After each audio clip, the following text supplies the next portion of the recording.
Demain nous appartient, Chloé et Alex bientôt réunis? Quelques semaines après le début de la saison 5 de Demain nous appartient sur TF1, Marc Cressman, le directeur de collection et producteur artistique de la série, fait le point sur le renouveau opéré et nous en dit plus sur les intrigues à venir.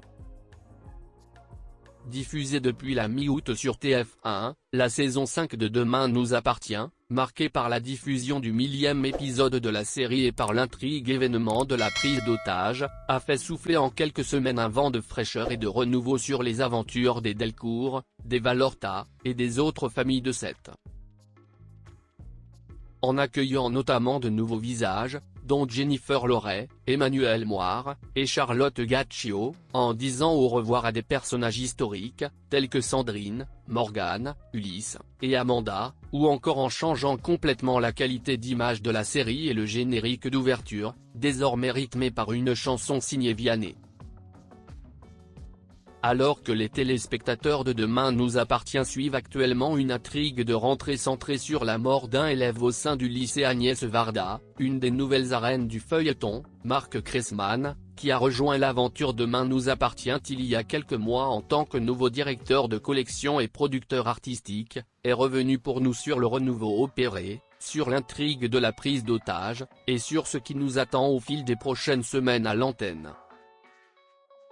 Marc Cressman, je connaissais Demain nous appartient avant même la diffusion de la série car, en 2017, j'étais le directeur artistique et le showrunner de Candice Renoir, qui se tourne également à Sète. J'ai donc vu débarquer les équipes de Demain nous appartient et, dès les premiers épisodes, j'ai trouvé ça très qualitatif pour une série quotidienne. J'étais assez admiratif.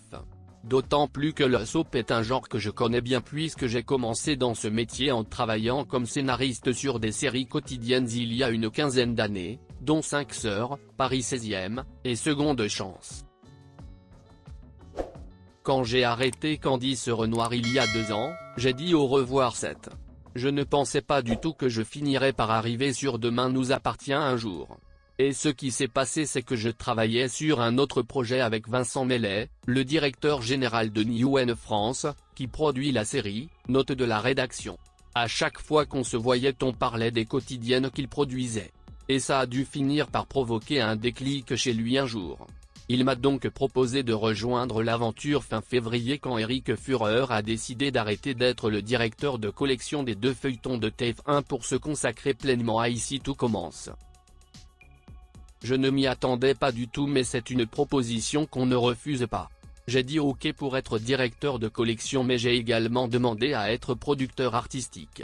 Car c'est ce que j'avais fait sur Candice Renoir, ainsi que sur Munch, et pour moi c'était le prolongement naturel. C'est intéressant car ça me permet d'être à l'écriture, mais aussi de voir la production, les acteurs, pour que toutes les histoires collent le mieux à ce qu'on imagine. J'avais ce goût pour la série quotidienne, je regardais les 4 feuilletons quotidiens français régulièrement. Et je connaissais donc bien Demain nous appartient. Je pense que c'est pour ça que Vincent Mellet m'a choisi. Et aussi pour apporter un regard neuf qui permettait d'offrir un renouveau à la série.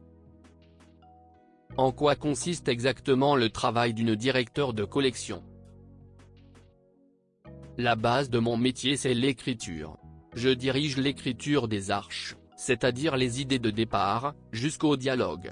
Je donne mon avis et fais des propositions à toutes les étapes. C'est très bien structuré.